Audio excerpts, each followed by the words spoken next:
Hello, it's Amanda with Music Game Club, and today I'm going to show you some sight reading games you can play using the Neighborhood Notes cards. We may or may not use the game board. You can gamify a lot of these, but for now we're going to focus on the cards. Now this one does not have to be done at the piano. I just have a lot at the piano, so I'm videoing here.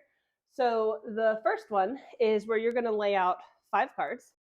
Make sure they're 5 different cards. We do have 2 of each card, so they do need to be 5 different cards. And you're going to say a note name, and the student has to find it. So for instance, this time we have 2 Bs, so I might say treble clef B, and they have to find this one. And then I would replace it and then say bass clef A. They have to find this one. So on and so forth. And you can do this in a group, and whoever gets to the card first, like maybe they can slap the card, they collect it. And then whoever has the most cards in the end wins. So that's a way to make this into a group game, or you could just play it with one player.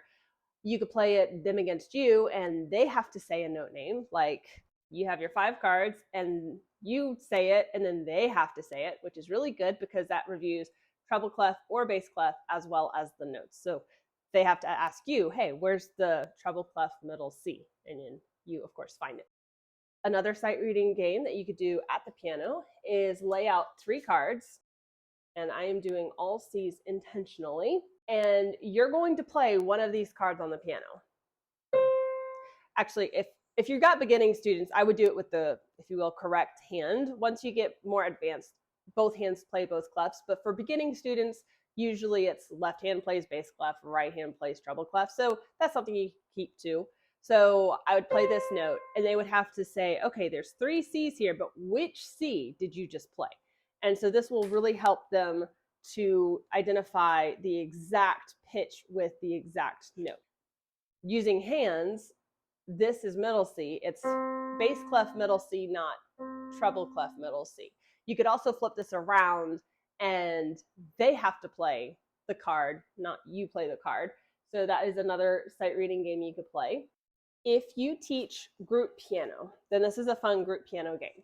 So you can use these kind of like flashcards, and you're going to do 1, 2, 3, and you're going to show it to all your students, and they have to race to the piano to see who can play the pitch first. And they have to play the correct pitch in the correct place on the correct piano, and you can add with the correct hand if you'd like. So there's a lot of ways you can make this very review friendly.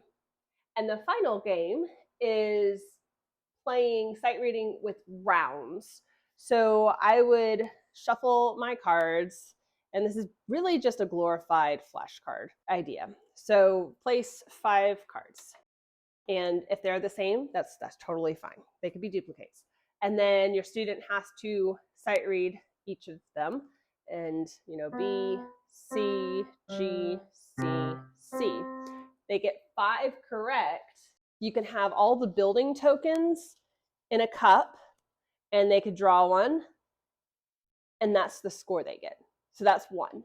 So maybe you could do 5 rounds, and you could put all the buildings all the time. So you don't have to, like, you drew a building and it's out. You can if you want to, but you could also put it in. So they could draw -2 more than one time, or they could draw 3 more than one time. So that would be a fun way to kind of spice up your flashcard game. So here are 4 easy sight reading flashcard game ideas that you could do with your students. I hope you'll have fun with them. I hope you and your students have fun with Neighborhood Notes and do really well with learning notes at a fun, fast pace. Don't forget to celebrate with the success poster. If you take pictures, share it with us at Music Game Club on Instagram, TikTok, YouTube, and Facebook.